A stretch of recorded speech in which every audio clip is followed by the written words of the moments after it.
If you enjoyed this kind of content, join my Patreon to unlock exclusive perks and other malarkey that I can plague your mind with. The holes are going deeper than the walls. Everything is wrong. Nothing makes sense.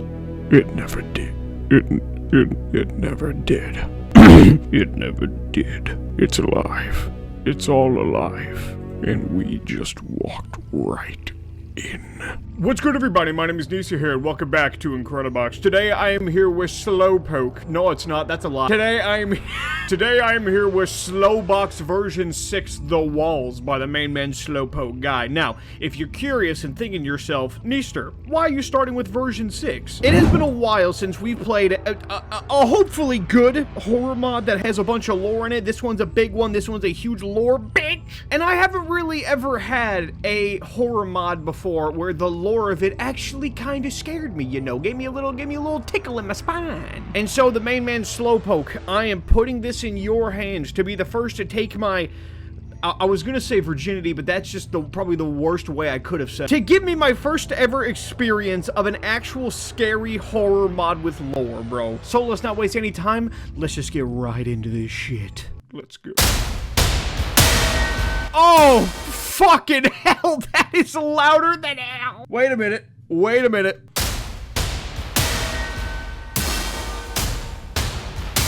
Good God. That's the most intense dude to start with ever. All right.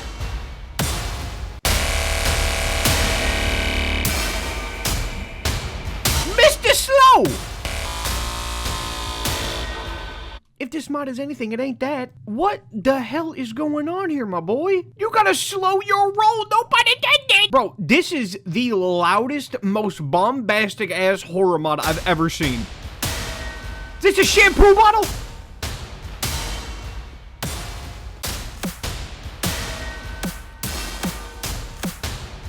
I'm with ya.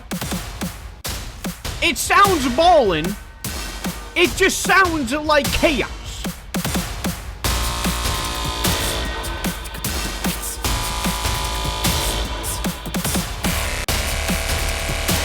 Okay, you need to quiet down.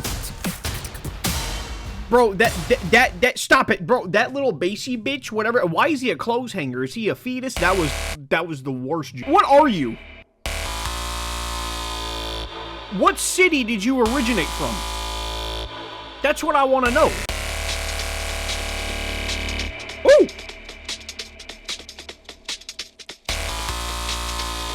Oh, shit. Wait a minute. Break it down.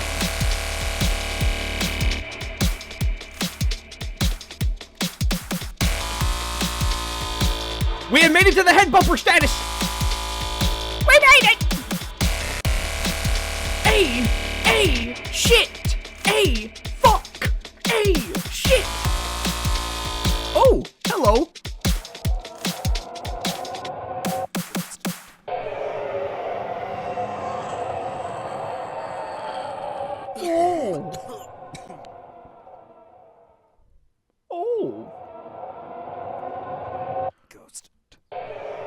Are you having a good time, Mr. Sir?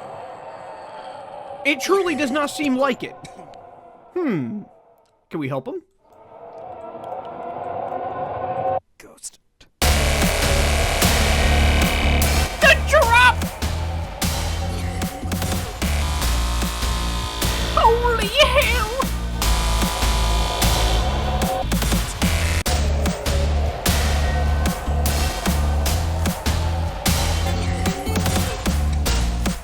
Oh! Mr. Slowpoke, man! Oh, yeah.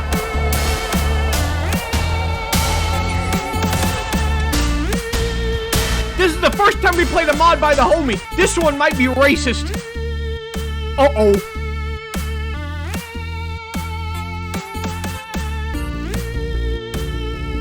Come on, my boy.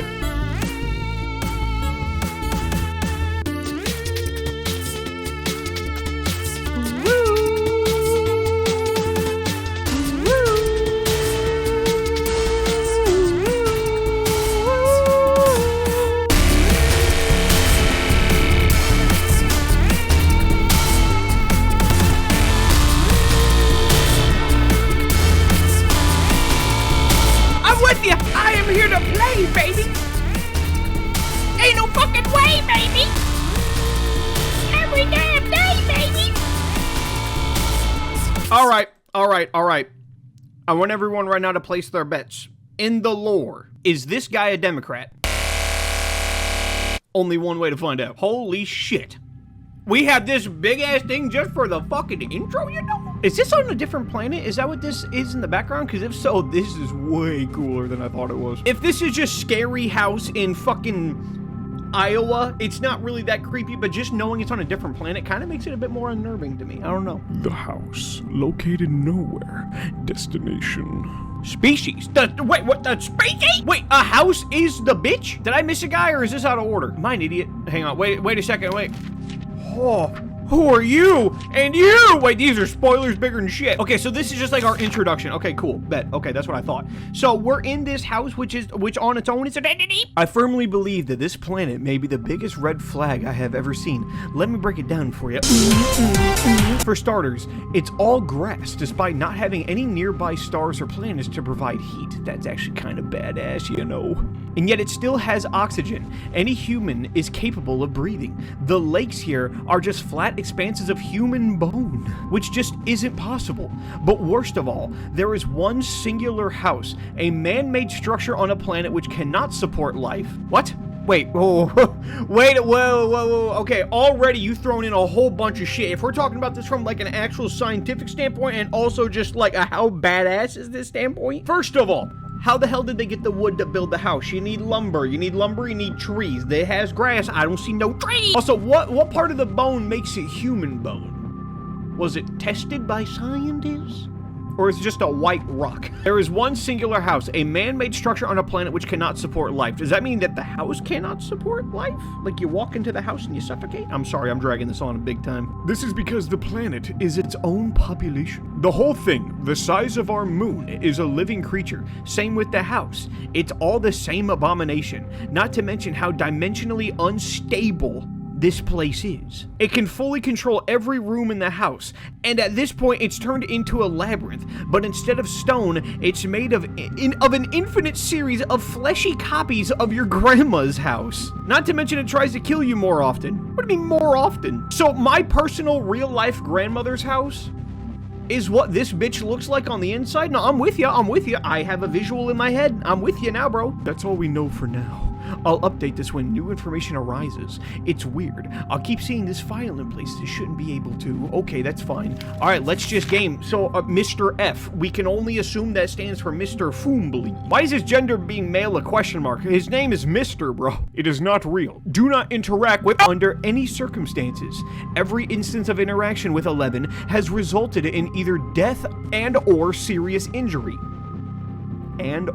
All attempts to capture 11 are denied until further information is required. 11 has shown to be extremely violent, but also shows somewhat fatherly instinct, especially when it relates to E12, and for some reason, E10 itself. You have sunk my battleship. E11's form is incredibly unstable and constantly shifting despite its attempt to keep its shape. It speaks English, but its voice is heavily distorted and easy to tell apart from another human. So instead of taking a stealth approach, it just resorts to violence. We don't know who censored its name, but it doesn't bode well. Mr. Flooby is a crazy guy, you know. Cabinet, main man. The cabinet is a geometrically incorrect entity that takes the form of, surprise, a dishwasher. One of our units decided to stick his arm inside. Why? And just like that, he became left-handed. The poor guy didn't last much longer, as E13 took him out just a few hours later. I know it's not easy to hear this bullshit from your seats at home, but a week prior, this guy showed me pictures of his kids, and now he's gone. The closest damn thing to a body we have now is a puddle of blood on the ground and a couple of bone shards. We might be able to contain the cabinet, but for now we're just gonna leave it there and make sure not to touch it again. That's good. So is all of this bull honky just inside of this house? Is that what I'm getting from this? Because if so, I'm with you on the story. Press A for a surprise. You can go fuck yourself.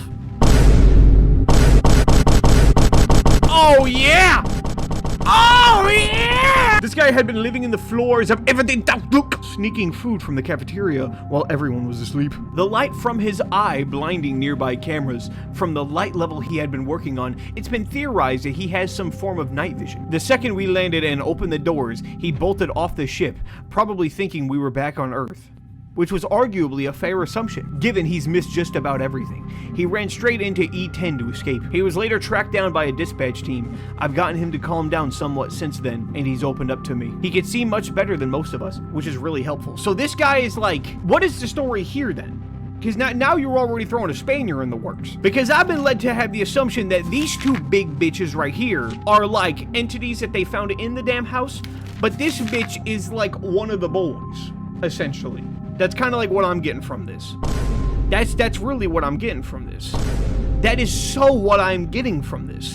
If I were to be getting anything from this, it would be this. Whisk. Whisk is a prototype automaton that Andrew has been working on. The guy has too many projects, though if you don't need sleep, it basically doubles productivity. It's meant to blend into its surroundings by recognizing patterns in nearby objects and people, and it seems to be working. Unfortunately, its torso has been compromised, making most of its body incapable of transforming as normal. Whisk has also lost his legs. It is now walking around on its hands. That's fun. Whatever it mimics also functions as normal, even firearms, though it has to be loaded with ammunition before activating. So is this a boy? Like, is this a homie, or is this a threat? Because it says that the homeboy Andrew's been working on this MF, but we don't know who the hell that is yet. Alex Cameron, he's gotta be a boy. He's still completely emotionless. After all that has happened, wherever you find him, you can find Janice 10 feet away at most. The two are working on a permanent portal together now, which I unfortunately need to help them with. We can't risk staying here any longer. Alex is still more confused on directing our dispatch teams now that we've landed. He has a surprising amount of military knowledge, but I'm not really sure if that's a good thing. It'll definitely be helpful for the time being, that's for sure. It's still hard to believe that I've never even seen this man crack a smile. Ben Parker. Flat out. I don't remember this Donnie on the actual... wait, hang on. I don't remember main man on the actual game. Is this you? Oh, that's the boy being haunted by a ghost. Gotcha, Sack. Poor guy. He's been really paranoid recently due to the unspeakable horrors in his dreams. Ben has set up one of those detective boards in his rooms on the ship. You know, the kind with pins and red strings. He's desperately trying to find the origin of this one creature he keeps on seeing in his dreams, that Ben has creatively dubbed a ghost. The scenario he describes seeing is basically Ghost appears and makes a static noise. Ben screams, but nothing comes out of his mouth. He refuses to tell me what happened after that. It's probably more complicated, but that's all that really matters. His leading theory is that something to do with Circle, as he was the last surviving member. Is it the main man Circle then, who's out here causing that damage and haunting main man Peter Parker's uncle's dream? But I'm guessing it has more to do with, you know, the giant flesh mimic planet we're on. In all seriousness though, it sounds like an awful experience. I would know. It sounds exactly like a nightmare I had when I was like 10. All you have done is completely dismantle this man's entire will to be taken seriously. Fear itself. Now is when we find out if he's a Democrat or not. I would argue that there is much more to fear than fear itself, but it's definitely still a huge problem. E13 is a tall humanoid creature that appears very similar to E3, which may be intentional given the whole way this entity operates is by exploiting the fight or flight, mostly flight systems and specifically human bodies. By simply existing in a certain radius, it could be likely that it somehow stole the E3 incident from our minds and created this body, or it's just a coincidence, I don't know. What I do know is that 13 is an incredibly intelligent hunter that is practically bulletproof and enjoys hiding in closets to scare its prey. Us, if you needed a reminder. It seems to have donned cloth and a coat hanger just to fit in. Its screams are loud enough to make your ears bleed. That's awesome. And in some cases, make one's head explode if you aren't careful. And if that wasn't enough, it's incredibly fast and can exert thousands of pounds of force in a single blow. That fact was discovered when we found one of its victims' mutilated corpses. I think he's a good guy. He just needs a lot of loving care. Nathan! We got a Nathan in the mix. The homie. Cohen used to be an English professor until he decided to work here. Why? I couldn't tell you, but my standing guess is that he's just a huge nerd. He taught some of the other people on the Outlook to play Magic the Gathering, and they've been having fun, I think. He hasn't been in direct danger until now, but he's doing pretty well somehow. Cohen has made an attempt at mapping this place out, but to no avail, as everything is constantly changing. Nothing makes sense anymore. This whole place is a Hunter S. Thompson drug trip. What does that mean? Base. E9 is one of the few friendly things we found out here. Base still enjoys roughly shapeshifting into random things and pretending to be them, though it has yet to attempt to hurt any other living being. It has been helping us see in the darkness that is this hellhole, as it is capable of lighting up. Andrew ran a few tests, and 9 appears to be made out of unstable matter, whatever that means. Nothing else to update you about. The last document on E9 summed it up. So 9 is just the kind of guy you could just, like, have a beer with, you know. I like him. Terra. Terra is the only one actually enjoying his time here besides maybe Janice. The whole thing is practically a rage room for him. It's taken his man v machine dilemma completely off his— oh, man versus machine dilemma completely off his mind. Instead of thinking about the permanent existential crisis he exists in, he gets to rip the still beating hearts out of the random demon creatures as they tried and failed to attack him. Okay. Terra is fully charged now, but that doesn't change much besides his physical strength, which is about 2 times the force of the Outlook itself when he tries hard enough. At this point, he's practically become Doomslayer, violently ripping apart just about any hostiles he comes across. We should probably get him to deal with E13, but he's almost impossible to control at the moment. Thank God he has self-control though. If he didn't, we would all be dead. The Rebel. What do you mean his age is -500, bro? What does that mean? Not much to say about him here, other than the fact that he is quite the sharpshooter. He also puts together the railgun he's using with some of the supplies Andrew has. Who is this Andrew, bro? Homie is like the main character of this shit. We've yet to see him. He has some really advanced scientific knowledge compared to most of us, being from the future and all. The Rebel's apparently really good at staying hidden. Oh, that's why he's -500, because he was born 500 years later. It's kind of badass. He got into a fist fight with E15 and was able to subdue it. However, when he tried to contain 15, it escaped almost immediately. I don't think 15 is going to approach him again. What a Chad, you know. This guy's a fucking badass bigger than shit. All right, last one before we keep going. False hype. What? I like to say I know what this is, yet I don't think it's him. A failed copy at best. Who is him? Who is this the main man Himothy that we have yet to discuss? Oh, I'm with you though. Hang on, give me my little build-up boy back. Where's my build-up boy? No, I want the ghosty dude.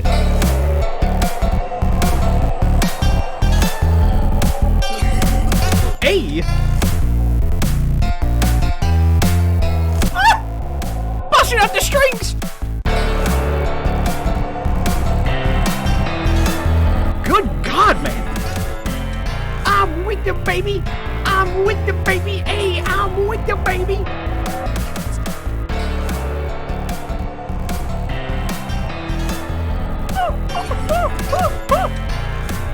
Come on. Hey, I'm throwing another boy.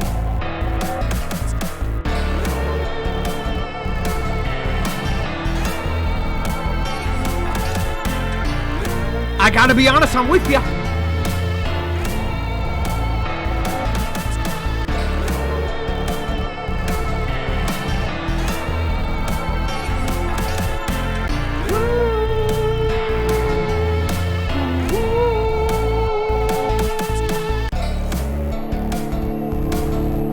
Whoa!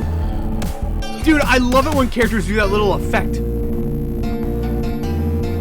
Hang on, lads. We gotta slow this shit down a little bit. Slow it down just a hair. Oh, I love this dude. This guy is awesome as hell. Hang on a second. Hang on a minute.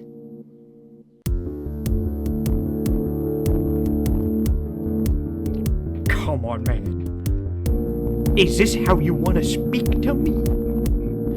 Is this how you want to play these games? What the fuck? Oh my God, look at his face! Look at his mug! He throws off our groove bigger than shit, but he sounds bitchin'. Who is this Y-Box ass character? With a 60 frames per second hand.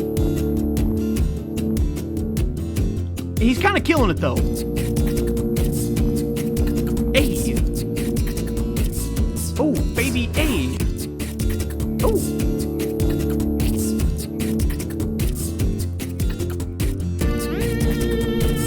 Come on, baby. Whoa.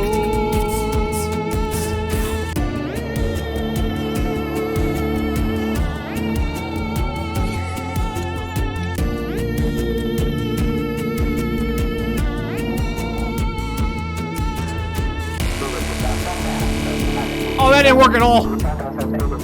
Oh. Its various appendages. There is even a fair number of direct comparisons to be drawn between those organs of a house and those of a human body. If we were to dissect a house as we might a human cadaver, we would find ourselves able to isolate and describe its various appendages. There is even a fair number of direct comparisons to be drawn between those organs of a house and those of a human body. If we were to dissect a house as we might a human cadaver. Trying to dissect a house like a human is kind of like massively cool as fuck. Like, let me just be the first one to tell you. It's like the episode of Regular Show, to be honest. Yeah. All right. I'm with you. I sure as hell am with you. Am I scared? Sort of. I hate you. Stop talking.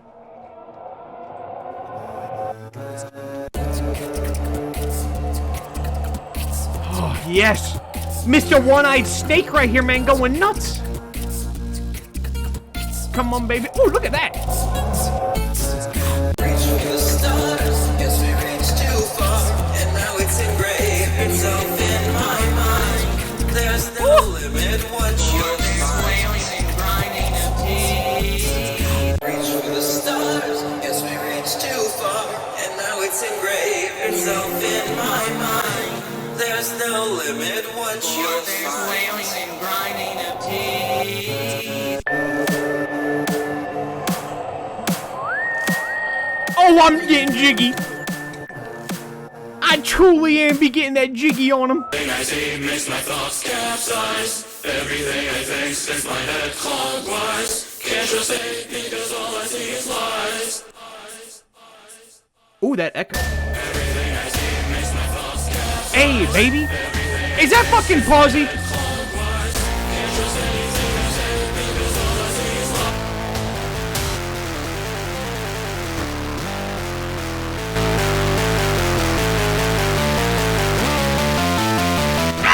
Pawsey's a demon in this mod. I mean, how could he not have been, to be honest? Like, you can't really have this mod without a demon. Pawsey. Henry Nash.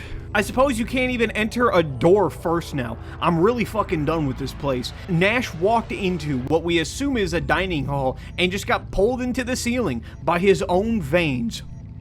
Metal. They just burst through his flesh and hung from the ceiling. None of us wanted to look. Dude, this guy is awesome, you know. This guy's scary as shit. I think this one's cool. This is my favorite guy. None of us wanted to look up, and we don't plan to. He's nothing but a puppet to the very eldritch fucking horror we're stuck on. At least he's dead now, I hope. I saw a dark web video one time, like back in the day when I was like 14, of this guy who literally had like his tendons in his forearm open, and he was pulling at them, and it was making his fingers curl. I don't know why I'm telling you this. I just think that that's like sort of interesting. All right. Andrew Bentleberry.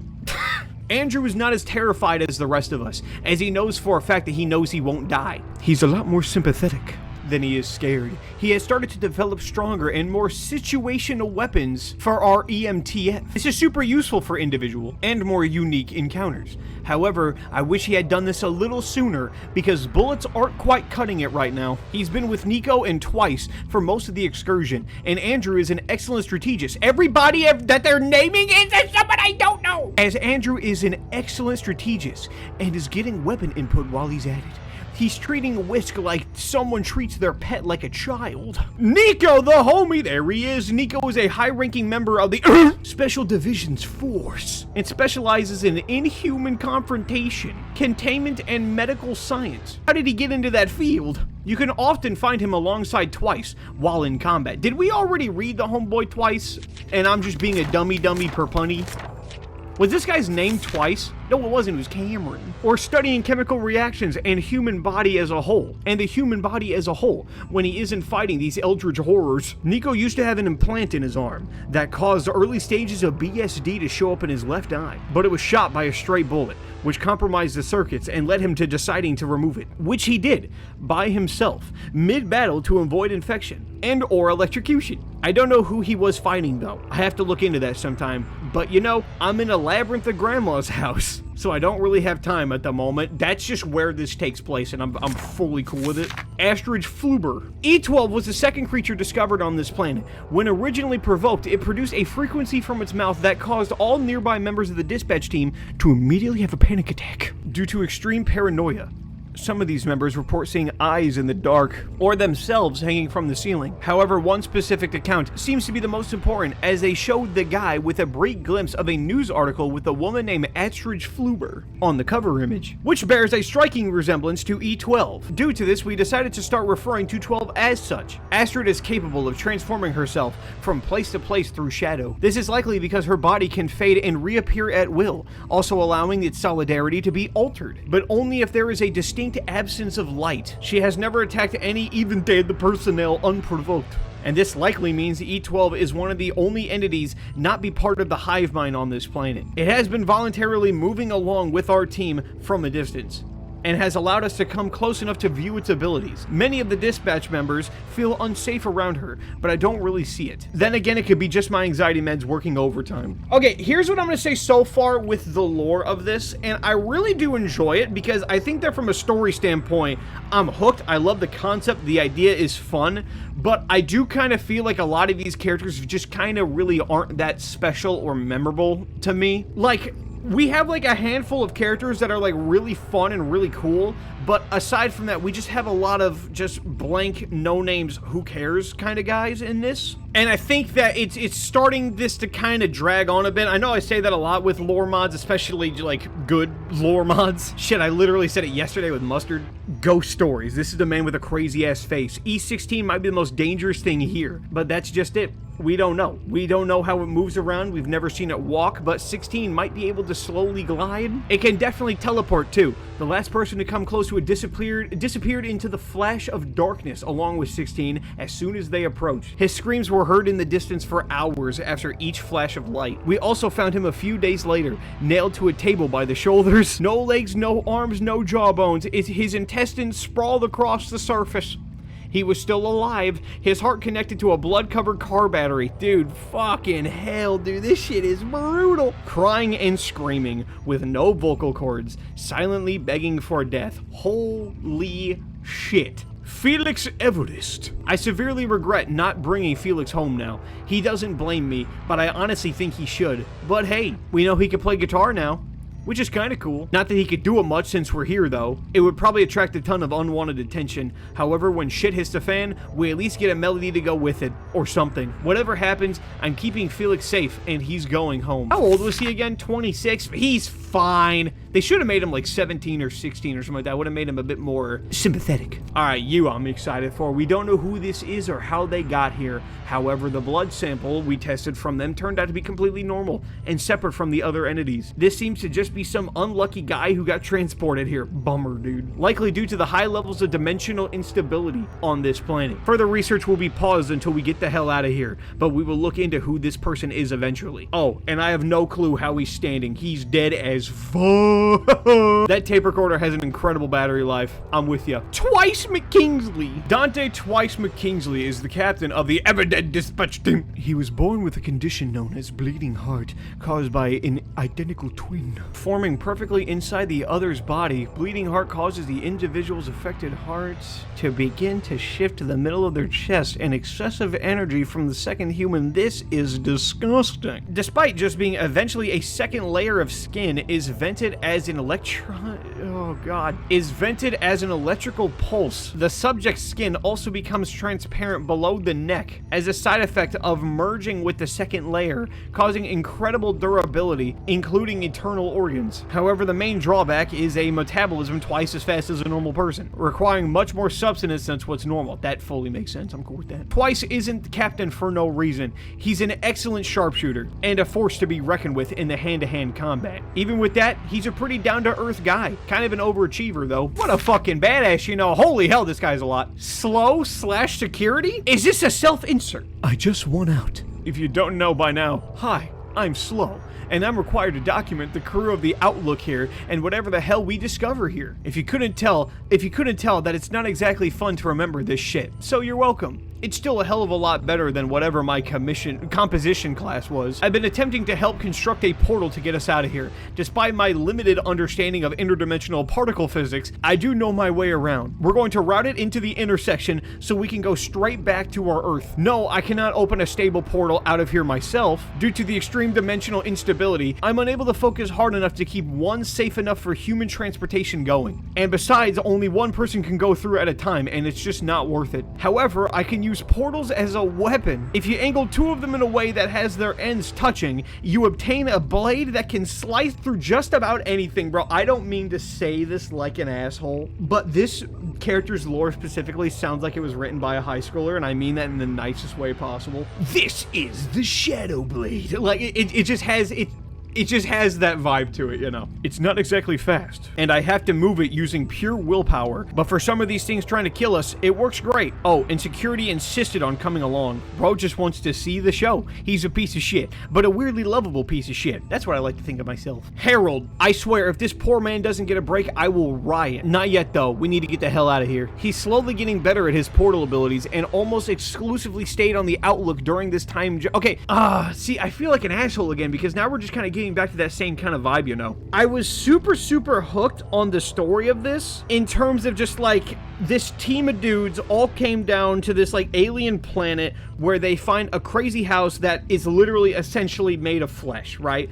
The story of this I love, but there's kind of maybe too much shit going on in this for it to be an actual like cohesive story, because I'm kind of having a hard time even just remembering half these characters, let alone knowing what the hell is the difference here between an entity that they found and just a dude who came with on the journey. Because it seems that both sides have supernatural powers and these portal abilities and all that kind of stuff, and I feel like there really is just maybe too much going on. If you kind of just took out like the whole portal ability side of this and just made it 7 regular no gimmicks dudes who find a shitload of fun alien entities, I feel like this mod would have been way better in terms of the lore. I do hope he can help get us out of here, but I hate putting pressure on him, other that he's made friends with Cohen, which just makes sense considering their career choices, and they've been able to at least slightly take their minds off the issue at hand. He mentioned an old coworker of his named Lizzie. Okay, yeah, so this is just fully canon in the whole Pawsey universe shit. Apparently they left town without a trace or something. I don't know if this is notable enough to be in this log, but I might as well, as I've heard the name before. Tick. Tick is an interesting one. Don't get me wrong, he'll still absolutely fuck you up, but he's nothing compared to E13. Besides having 2 mouths, both with the bite force similar to that of an average hippopotamus, and having a clock as the top half of his face, 15 is just a really abnormal strong human with a distorted ass voice. He has ripped up several of our men to pieces, and consumed them afterwards, which I have no clue where they went, given most of his innards are outwards anyway. After the rebel beat the shit out of him, Tick has not exactly been very active, and his actions are being put in place to actually capture it. It'll be interesting to see if it's actually conscious. Maybe I'll be able to talk to him. Just not for too long. Just being near 15 for extended periods of time can drive you mad.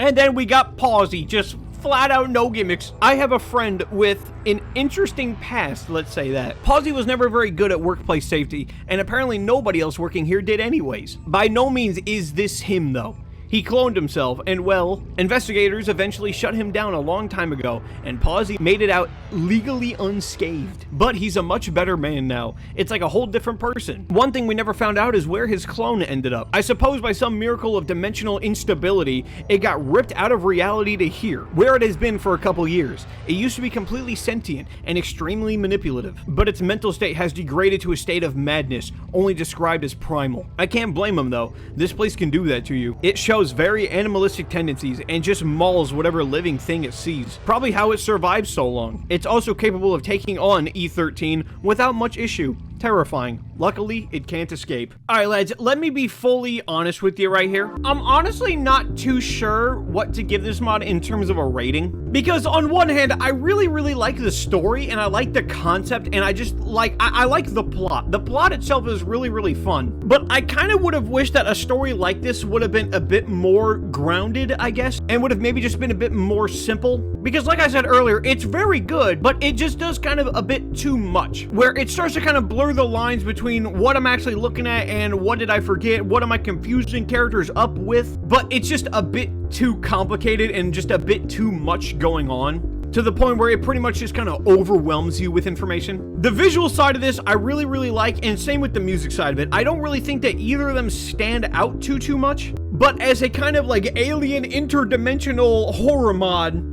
I think it's pretty damn decent, you know, I like it. But for the meantime, I'm gonna off right there. So if you enjoy this kind of content, then the buttons are down there, you know what to do, and have a good one, so go bye, see ya!